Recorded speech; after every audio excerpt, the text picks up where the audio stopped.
আসসালামু আলাইকুম প্রিয় দর্শক ভাই বোনেরা। আজকে হচ্ছে 14তম রমজান। আল্লাহ তালার কাছে এই মাসে এই দোয়াটা সবাই করুন, যাতে আল্লাহ আমাদেরকে সারা মাস রোজা নামাজ সময় মতন আদায় করার তৌফিক দান করেন। সকালবেলা চলে আসলাম বাগানে, কিছু ছাই নিয়ে এসেছি। ছাইগুলো খুব ভালো করে চেলে নিয়ে এসেছি। সকাল সকাল গাছে ছাই ছিটিয়ে দিলে গাছ পোকামাকড়ের আক্রমণ থেকে রক্ষা পায়। আর তাছাড়া ছাইটা চালার পরে চালনির উপরে যে আবর্জনাটা ছিল সেটাও আমি নিয়ে এসেছি। এই যে দেখুন গ্রোব্যাগগুলো রেডি করছি, এগুলোর মধ্যে ঢেলে দেব। কারণ আমাদের কাছে তো মাটির সমস্যাটা আছেই, কারণ ছাদে যেহেতু বাগান করি, আর একটা গ্রোব্যাগ ভর্তি করতে হলে অনেক কিছুর দরকার হয়। ছাইয়ের চালার আবর্জনাটা দিলে কিন্তু ভালো হয়, এটা গাছের জন্য খুবই ভালো। সমস্ত গাছগুলোয় ছাই ছিটিয়ে দিয়ে আর একটু আছে অন্যদিকে রেখে দিলাম, ওপাশের গাছগুলোতে দেব। আর এগুলো নিয়ে আর এক পাশে চলে যাচ্ছি। চলুন তাহলে আপনাদের জন্য ওই পাশটায় একটু ক্যামেরাটা ঘুরাই। আমার বাগানটা যদিও অনেক বড়, গাছ কিন্তু খুবই কম, কারণ নতুন বাগান। দেখুন একটু ফাঁকা ফাঁকা আছে। এদিকটায় রয়েছে আমার ড্রাগন গাছ, আর ওই যে 3টা বস্তা দেখুন রেডি করেছি, দুটো একদম পুরোপুরি রেডি হয়ে গেছে।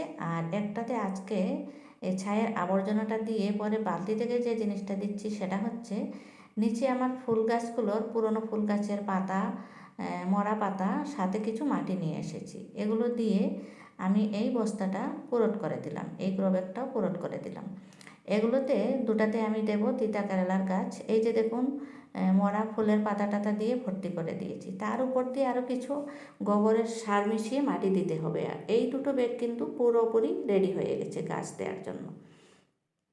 আর এদিকটায় আমার লাউ গাছ, চিচিঙ্গা গাছগুলো দেখলে মনে হয় যেন বৃষ্টির আশায় গাছগুলো কেমনভাবে বসে আছে। আমাদের এখানে এখনও বৃষ্টি হচ্ছে না।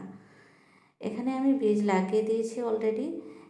বীজ দিয়ে একটু পানি দিয়ে ভিজিয়ে দিলাম, তিতা কেরালার বীজ দিয়েছি।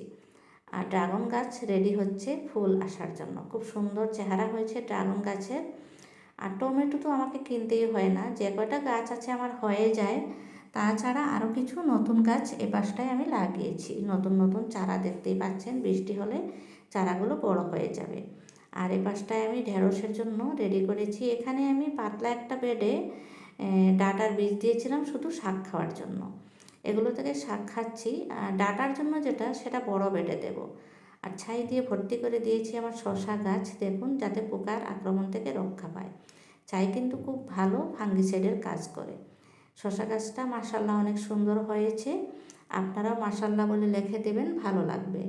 যদি আপনারাও বাগান করে ভালোবাসেন তাহলে অতি অবশ্যই আমার চ্যানেলটাকে সাবস্ক্রাইব করে দিয়ে আমার সাথে থাকবেন।